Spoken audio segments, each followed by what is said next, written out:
ರಾಜ್ಯದಲ್ಲಿ ಮುಂದಿನ 4 ದಿನ ಭರ್ಜರಿ ಮಳೆಯಾಗುವ ಮುನ್ಸೂಚನೆ ಸಿಕ್ಕಿದೆ. ಇನ್ನು ಆಗಸ್ಟ್ 24ರಂದು ಕರಾವಳಿಯನ್ನು ಹೊರತುಪಡಿಸಿ ಉಳಿದೆಲ್ಲ ಜಿಲ್ಲೆಗಳಿಗೆ ಹವಾಮಾನ ಇಲಾಖೆಯು ಯೆಲ್ಲೋ ಅಲರ್ಟ್ ಘೋಷಿಸಿದ್ದು, ಗುಡುಗು ಸಹಿತ ಮಳೆಯಾಗುವ ಸಾಧ್ಯತೆ ಇದೆ. ಬೆಂಗಳೂರು ಮತ್ತು ಸುತ್ತಮುತ್ತಲಿನ ಪ್ರದೇಶಗಳಲ್ಲಿ ಮುಂದಿನ 48 ಗಂಟೆಗಳವರೆಗೆ ಭಾಗಶಃ ಮೋಡ ಕವಿದ ವಾತಾವರಣ ಇರಲಿದ್ದು, ಹಗುರ ಮಳೆ, ಗುಡುಗು ಸಹಿತ ಮಳೆಯಾಗುವ ಸಾಧ್ಯತೆ ಇದೆ.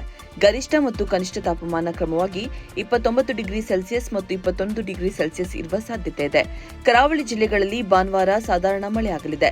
ಉತ್ತರ ಒಳನಾಡಿನ ಬಾಗಲಕೋಟೆ, ಬೆಳಗಾವಿ, ಬೀದರ್, ಧಾರವಾಡ, ಗದಗ, ಹಾವೇರಿ, ಕಲಬುರಗಿ, ಕೊಪ್ಪಳ, ರಾಯಚೂರು, ವಿಜಯಪುರ, ಯಾದಗಿರಿ ಹಾಗೂ ಬಳ್ಳಾರಿ, ಬೆಂಗಳೂರು, ಚಾಮರಾಜನಗರ, ಚಿಕ್ಕಬಳ್ಳಾಪುರ, ಚಿಕ್ಕಮಗಳೂರು, ಚಿತ್ರದುರ್ಗ, ದಾವಣಗೆರೆ, ಹಾಸನ, ಕೊಡಗು, ಕೋಲಾರ, ಮಂಡ್ಯ, ಮೈಸೂರು, ರಾಮನಗರ, ಶಿವಮೊಗ್ಗ, ತುಮಕೂರು ಮತ್ತು ವಿಜಯನಗರ ಜಿಲ್ಲೆಗಳಲ್ಲಿ ಗುಡುಗು ಸಹಿತ ಹಗುರ ಮಳೆಯಾಗುವ ಸಾಧ್ಯತೆ ಇದೆ.